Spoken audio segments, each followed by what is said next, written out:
Everyone, आज हम class 12 physics का इंडक्शन मेथड ऑफ चार्जिंग कर रहे हैं। हमने लेक्चर नंबर 1 में charge, property of charge, units of charge, method of charging का फ्रिक्शनल इलेक्ट्रिसिटी पढ़ा था। अब हम इसका सेकंड पढ़ रहे हैं, इंडक्शन मेथड ऑफ चार्जिंग। हम देखेंगे जब हमारी जो दो बॉडी होती है, तो एक इंड्यूसिंग बॉडी हमारे दूसरे बॉडी को कैसे सेपरेशन ऑफ चार्ज करती है, उस पर इंड्यूस करती है उसको कि एक माइनस चार्ज इधर, पॉजिटिव चार्ज इधर हो जाएंगे। तो हम उसकी डिफाइन और उसका फिगर देखते हैं।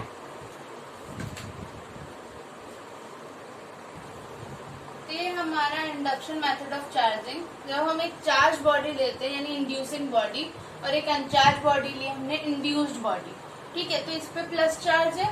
जब ये चार्ज बॉडी इसके पास लाई जाएगी, हमें इसे रब नहीं करना है, इसे टच भी नहीं करना है, सिर्फ थोड़ा सा पास लाएंगे हम दो बॉडी को, तब इस पे चार्ज डिस्ट्रीब्यूट हो जाएगा।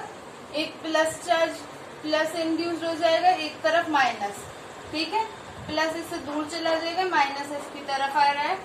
तो when we bring a charge body near a uncharge body, so due to electrical effect of charge body, इसमें जब इलेक्ट्रिकल इफेक्ट आएगा तो separation of charge takes place on uncharge body.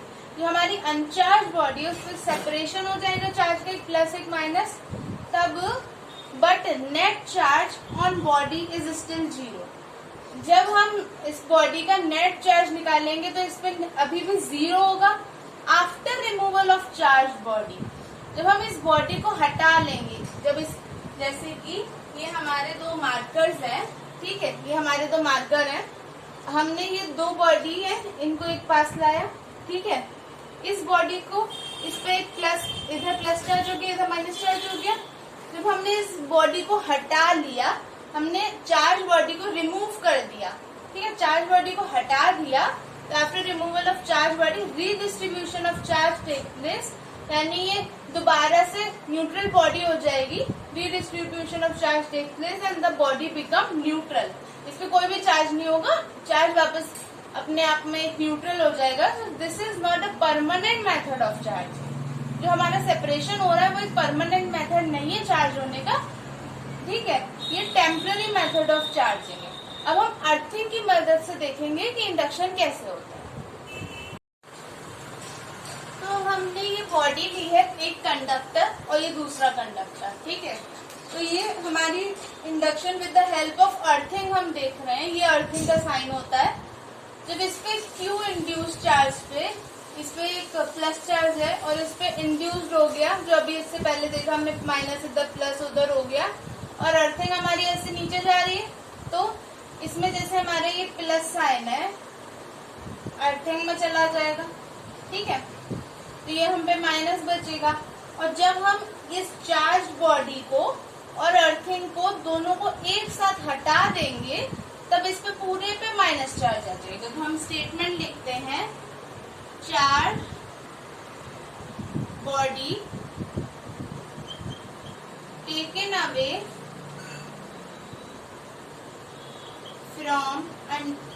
from induced body and charged body, from induced body and earthing is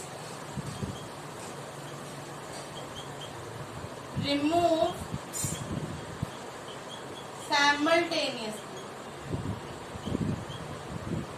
simultaneously का मतलब है हमने charge body को तो हटाया ही, अर्थिंग भी उसके साथ में हटा दी, ओके। तो द वैल्यू ऑफ चार्ज यानी जो क्यू इंड्यूस्ड है वो क्यू के बराबर आएगा। तो the value of induced charge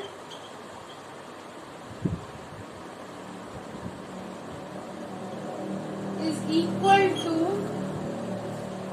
the charge on charge body.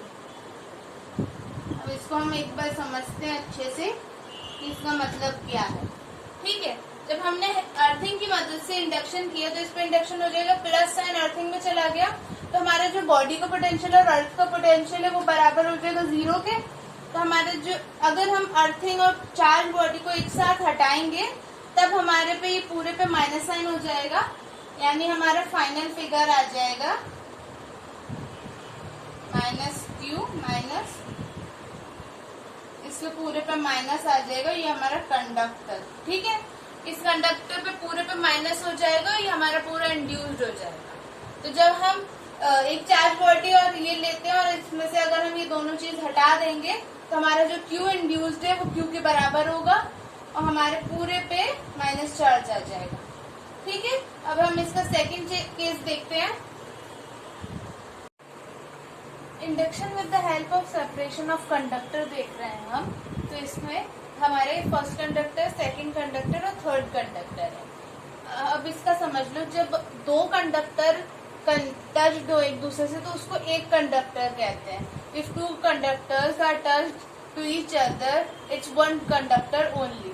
Okay, तो जब हम चार्ज बॉडी को इस कंडक्टर के पास लाएंगे तो जब इन दोनों का सेपरेशन होगा तब इसमें एक प्लस चार्ज पूरे पे आ जाएगा, एक माइनस चार्ज की बॉडी आ जाएगी और अलग हो जाएंगे। उसको हम separation of charge, separation of conductor कहते हैं। हमारे ये डिवाइड हो जाएंगे, पूरी बॉडी पे चार्ज फैल जाएगा इससे। अब हम कंडक्शन मेथड ऑफ चार्जिंग देखते हैं। कंडक्शन मेथड ऑफ चार्जिंग हम देख रहे हैं। When a charge body of high potential is touched to the uncharged body of low potential, sharing of charge takes place between that body until or unless potential of body are equal. So in this process we get permanently charged body. ठीक है, अब हम एक जो हमारे घर के ऊपर टंकी रखी होती है उसका एग्जांपल लेते हैं। अगर हम दो टंकी रखें और बीच में एक पाइप लगाते हैं और एक में बहुत ज्यादा पानी भरा है और एक में बहुत लो है, तो हाई पोटेंशियल वाले में से यानी जिसमें ज्यादा पानी है उसमें से लो पोटेंशियल में जाएगा जिसमें कम पानी है। और जब तक वो इक्वल लेवल पे नहीं हो जाता तब तक वो रुकेगा नहीं, तब तक वो फ्लो करेगा। वैसे ही हमारे चार्ज के साथ है। इसमें पॉजिटिव चार्ज है, हाई पोटेंशियल चार्ज है, इसमें बहुत ज्यादा प्लस चार्ज है, तो ये फ्लो करेगा। तो इस पे भी ये लो पोटेंशियल है, इस पे जब तक पूरा ट्रांसफर होगा और जब तक इक्वल नहीं हो जाता तब तक ये ट्रांसफर होता रहेगा। वैसे ये ड्यूरिंग कंडक्शन है, क्या हो रहा है। तो जब हमारा according to conservation of charge हम ले रहे हैं तो क्यू नेट हमारा आ जाएगा Q plus 0 is equal to Q. और जब हम आफ्टर कंडक्शन, जब कंडक्शन हो चुका है तो ये पूरा प्लस चार्ज उस पर चला गया, दोनों पे इक्वल चार्ज हो गई, यानी V1 डैश इस पे और V2 डैश उस पे इक्वल है। और कंजर्वेशन ऑफ चार्ज यानी Q1 plus Q2 equal to Q है, उस पर कोई चेंज नहीं आया। यहाँ भी Q था, यहाँ भी Q है, यानी जो हमारा चार्ज है नेचर चार्ज का है वो अनचार्ज और चार्ज बॉडी पे सेम रहेगा, उसी को हम कंडक्शन कहते हैं। ये हमारा परमानेंट चार्जिंग है। अब तो तीनों को मैं समराइज कर देती हूँ। जो हमारा फ्रिक्शनल था उसमें हमने रब किया था, और जो हमारा इंडक्शन था हम दो बॉडी को पास लाए थे, और जो हमारा तीसरा था हमने इस बॉडी को टच कर दिया।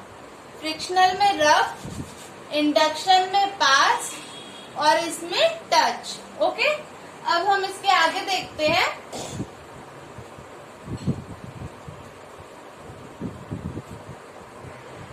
हमारा कूलाम लॉ देखते हैं। जो Q1 है, Q2 लिए एक्शन इधर रिएक्शन, तो F1 पे हमारे 1 पे 2 की वजह से रिएक्शन हुआ और हमारे 2 पे 1 की वजह से, तो F21 और F1। इस सब लॉ का स्टेटमेंट देखते हैं क्या होता है। According to this law coulomb force या electrostatic force between 2 point charges, point stationary charge, यानी हम स्टार्ट से पॉइंट चार्ज की बात कर रहे हैं, तो वो जो हमारा पॉइंट चार्ज है वो डायरेक्टली प्रोपोर्शनल है multiplication of magnitude of charges and inversely proportional to the square of distance between them, because force is vector physical quantity, so direction of force is always along the line joining the center of charge. ये centre इनको join कर रहा है तो force की जो हमारी line है उसके अलोंग होगी। ओके, इसका हम मैथमेटिकली देख लेते हैं। जो F है हमारा Q1 Q2, तो वो बोल रहा है ना कि हमारे मल्टीप्लीकेशन के डायरेक्टली प्रोपोर्शनल है और इनवर्सली प्रोपोर्शनल है square of distance between them. तो हम इसको क्या लिख सकते हैं, F is equal to Q1 Q2 upon R square. इसको जब हम कंबाइन करेंगे तो ये आ जाएगा हमारा। तो जो हमारा F12 का मैग्नीट्यूड है और F21 का मैग्नीट्यूड है वो F के बराबर है, और ये हमारे इक्वल हो जाएगा K small k Q1 Q2 upon R²। ठीक है, अब K है हमारा कूलाम कांस्टेंट या इलेक्ट्रोस्टैटिक कांस्टेंट। अब कूलाम कांस्टेंट किस पे डिपेंड करता है? कूलाम कांस्टेंट हमारा डिपेंड करता है मीडियम पे, मीडियम जो हमारे चार्ज के बीच में है, और डिपेंड करता है यूनिट सिस्टम पे। कूलाम कांस्टेंट यानी K हमारा डिपेंड करता है मीडियम पे और यूनिट सिस्टम पे। अब हम इसके आगे इसकी यूनिट्स देखते हैं।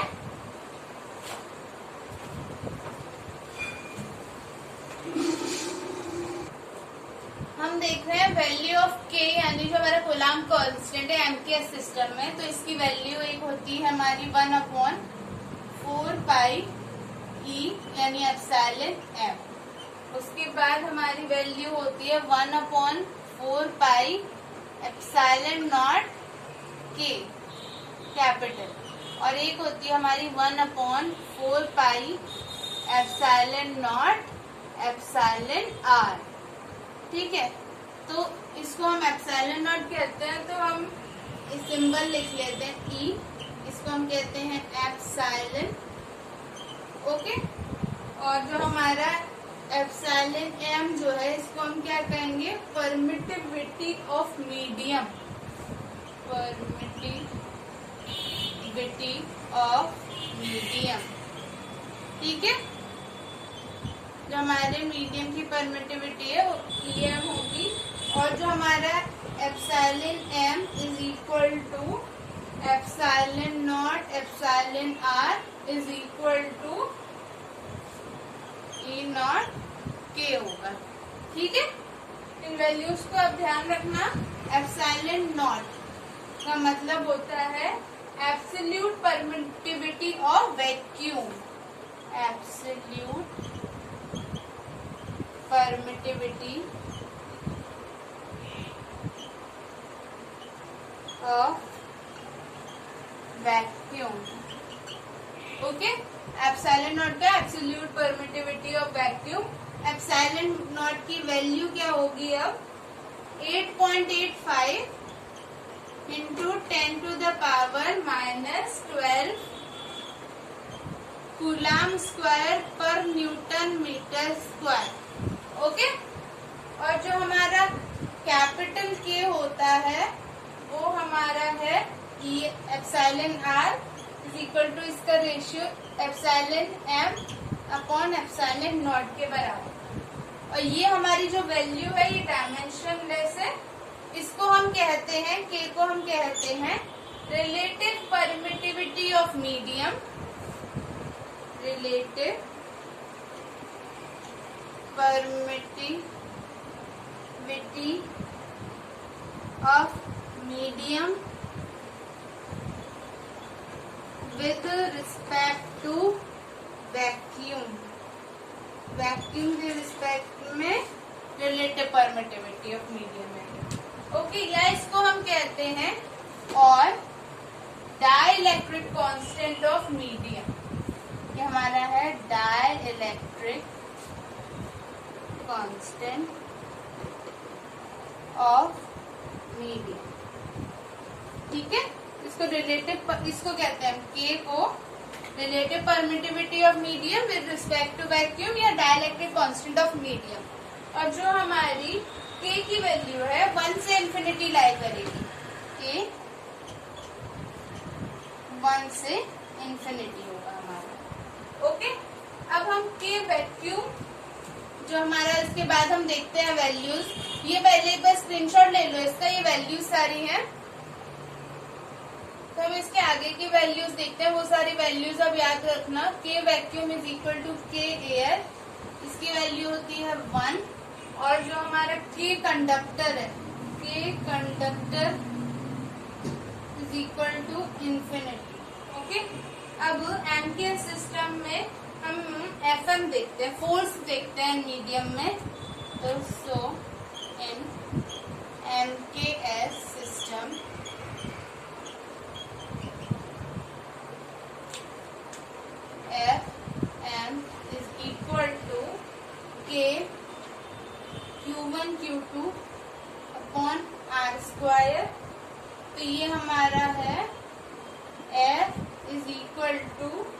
1 हमने k की वैल्यू है 1/4 पाई ε0 k।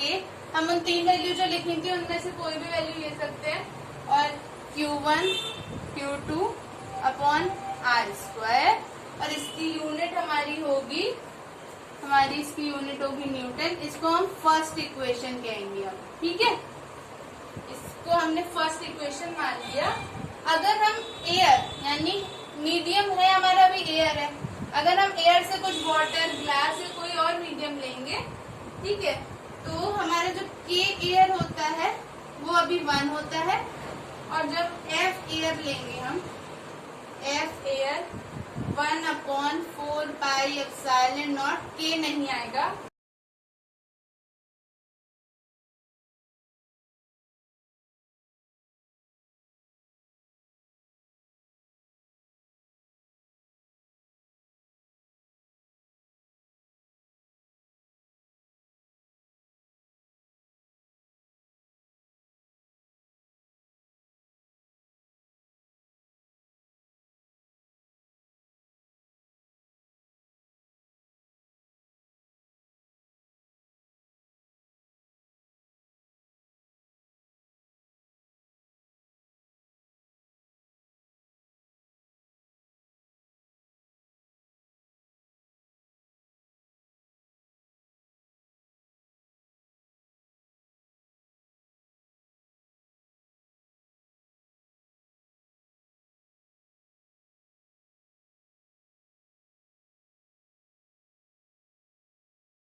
हाँ, तो अब हमें ये यूनिट्स ऑफ के, स्मॉल के, एप्सिलॉन एम, एप्सिलॉन नॉट और कैपिटल के की वैल्यूज देखते हैं और इसकी यूनिट्स देखते हैं। सॉरी, तो के की यूनिट होती है newton metre square per coulomb square, और एप्सिलॉन एम की होती है, एप्सिलॉन नॉट और एप्सिलॉन एम की दोनों सेम होती है, कूलम स्क्वायर पर न्यूटन मीटर स्क्वायर। ओके, और जब हम के की वैल्यू निकालते हैं तो कूलम स्क्वायर पर newton metre square, coulomb square पर newton metre square, dimensionless. Okay, अब हम इसके बाद देखेंगे properties of Coulomb law and comparison with gravitational force. एक कूलम लॉ और ग्रेविटेशनल फोर्स में क्या डिफरेंसेस आते हैं, क्या कंपैरिजन होते हैं, वो देखते हैं हम। सिमिलैरिटी, डिफरेंसेस जो भी बोल सकते हैं, ठीक है। तो उसके हम पॉइंट्स देखते हैं अब।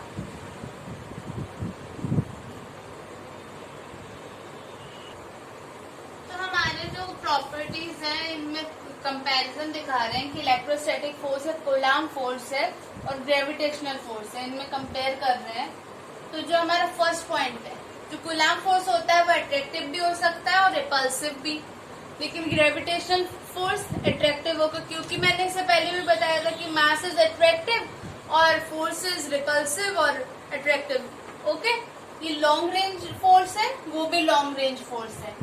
ये टू चार्ज इंटरेक्शन फोर्स है वो टू बॉडीज इंटरेक्शन फोर्स या टू मासेस इंटरेक्शन फोर्स है। अब इसमें जो एफ ई है 1/r², और ये भी ये इनवर्स स्क्वायर लॉ को फॉलो करता है, ये भी इनवर्स स्क्वायर लॉ को फॉलो करता है। ये भी सेंट्रल फोर्स है, ये भी सेंट्रल फोर्स है, ये कंजर्वेटिव फोर्स है और ग्रेविटेशनल फोर्स भी कंजर्वेटिव फोर्स है। अब इसमें इलेक्ट्रोस्टैटिक फोर्स या कूलाम फोर्स जो है वो बहुत बड़ा है कंपेयर टू ग्रेविटेशनल फोर्स, और जो कूलाम फोर्स है वो 10⁻36 टाइम्स है ग्रेविटेशनल फोर्स की, और ये है सबसे वीकेस्ट फंडामेंटल फोर्स। ये मीडियम पे डिपेंड करता है, ग्रेविटेशनल फोर्स मीडियम पे डिपेंड नहीं करेगा। ये न्यूटन्स थर्ड लॉ यानी एक्शन और रिएक्शन दोनों पे जो हमारा थर्ड लॉ है उस पे कंसिस्टेंट है, और ये भी हमारा थर्ड लॉ फॉलो करता है न्यूटन्स का। तो ये हमारा कंपैरिजन था। इसके बाद हम मैथमेटिकल फंक्शन देखते हैं, तो मैथमेटिकल कंपैरिजन देखते हैं दोनों में। अब हम मैथमेटिकल कंपैरिजन देख रहे हैं ग्रेविटेशनल फोर्स और कूलाम फोर्स के बीच में। तो पहले हम वैल्यूज देख लेते हैं क्या क्या होती हैं। जब इलेक्ट्रॉन की होती है 1.6 × 10⁻⁻19 कूलाम, Me होता है 9.1 × 10⁻31 kg, G की वैल्यू होती है 6.67 × 10⁻11 न्यूटन मीटर स्क्वायर पर kg²। ये यूनिट्स याद रखनी है। स्मॉल की है 9 × 10⁻9 न्यूटन मीटर स्क्वायर पर कूलाम स्क्वायर। अब हम ग्रेविटेशनल फोर्स लेते हैं, तो Fg G m1 m2/r², हमने G की वैल्यू रखी, m1 ये, m2 ये, r²। तो जब इसको सॉल्व करेंगे तो 10⁻73 r² न्यूटन ही हमारी फर्स्ट इक्वेशन हो गई। कूलाम फोर्स है, हमने Fe लिया, K की वैल्यू रखी, और हमारे सॉल्व करने पे ये आ जाएगा तो हमारी सेकंड इक्वेशन हो गई। जब हम सेकंड इक्वेशन अपॉन फर्स्ट करेंगे यानी कि Fe अपॉन Fg करेंगे तो ये सब तो कट हो जाएंगे और हमारा अप्रोक्सीमेटली 10⁻44 आ जाएगा। ओके, और जब हम Fe इक्वल टू करेंगे, Fe अप्रोक्स होगा हमारा 10⁻44 Fg। ये हमारा मैथमेटिकल कंपैरिजन हो गया। अब हम लॉ ऑफ सुपरपोजिशन देखते हैं। तो हमारा law of superposition in coulomb law देख रहे हैं हम। उसमें हमारा ये फिगर है कि Q1, Q2, Q3, Qn तक ये चार्जेस हैं, उसके forces F1, F2, F3, Fn जा रहे हैं। तो according to superposition law, net force on the Q0 charge due to n number of charges यानी इनकी वजह से place around is equal to vector sum of all forces. ये जो फोर्सेस है इनका वेक्टर सम है provided by the n different charges of charge Q0। तो हमारा F नेट आ जाएगा F1, F2 और n तक सारे फोर्सेस को जोड़ लिया हमने। Fx F1 cos θ1, क्योंकि x का जो हमारा कंपोनेंट होता है वो cos होता है, तो F1 cos θ1, F2 cos θ2 और Fn cos θn तक।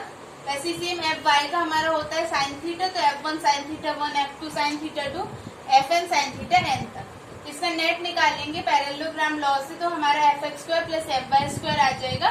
इसी को हम सुपरपोजिशन कहते हैं। जब हमारे जो नंबर ऑफ चार्जेस निकल रहे हैं और उनके जो वेक्टर सम हमारे फोर्स का होता है, तो इसको हम लॉ कहते हैं। अब हम ग्राफिकल स्टडी कर रहे हैं कूलाम लॉ। तो इसमें हमारा ये दो है, जो हमारा tan θ का m होगा वो k Q1 और Q2 होगा इसमें, और नीचे -k Q1 Q2 होगा, क्योंकि जब Q1 Q2 ग्रेटर 0 होंगे तो वो पॉजिटिव साइड और ये नेगेटिव साइड। तो हमारा F और 1/r² में हमारा ये इक्वेशन बनेगी, यानी कि इसकी इक्वेशन थी F equal to k Q1 Q2 upon r²। ठीक है, तो हमारा k Q1 Q2 हो गया, हमारा m y equal to m 1/r² हो गया x इक्वल टू ये होता है ना y equal to mx + c, एक स्ट्रेट लाइन की इक्वेशन, तो इस वजह से हमारा ये आ गया। अब हम इसका सेकंड ग्राफ, दूसरा ग्राफ देखते हैं कूलाम लॉ पे। तो हमारे ये ऐसे जाएगा, इसमें हमारा जो r इक्वल टू 0 होगा तो f हमारा इंफिनिटी पे होगा, और अगर हमारा f 0 होगा तो हमारा r इंफिनिटी पे होगा। r हमारा 0 है तो f इंफिनिटी जा रहा है, और एफ हमारा यहाँ 0 हो जाएगा, तो हमारा आर इन्फिनिटी पे जा रहा है। तो ये हमारे ग्राफिकल स्टडी हो गई। अब इसके आगे देखते हैं। तो ये हमारा vector form of coulomb law दिया गया है।